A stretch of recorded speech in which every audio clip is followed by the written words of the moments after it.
Luke, just tell us a little bit more about the patterns of wages in the UK at the moment. You talked about some of the high pay.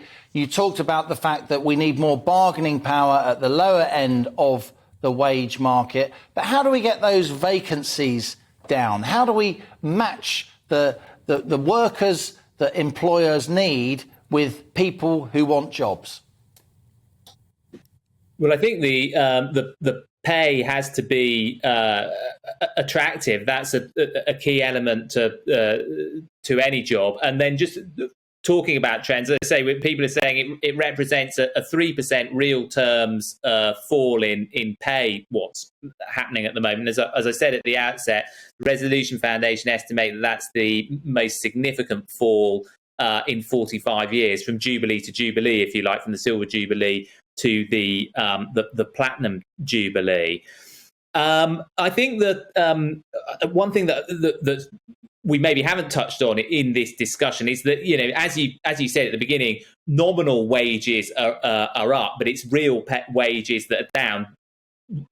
People's pay isn't increasing as fast as the cost of living. So though their pay is up, they can buy less with it. So I think we need to think not just about what can be done in terms of employment policies and pay and jobs and so on, but also about how to tackle inflation.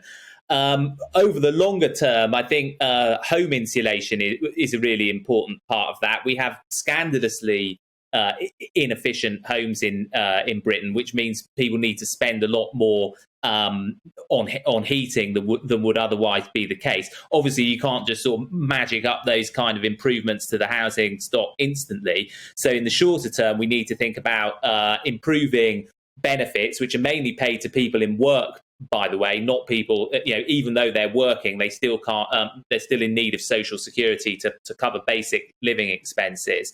And also on in terms of the energy providers in France, the government has nationalised the EDF, the main energy provider, and is effectively sort of swallowing the cost of energy bills on behalf of the wider population, meaning their bills are only going up 4%. So I think that side of things is really important. Not just how do we get wages up, but how do we get costs down.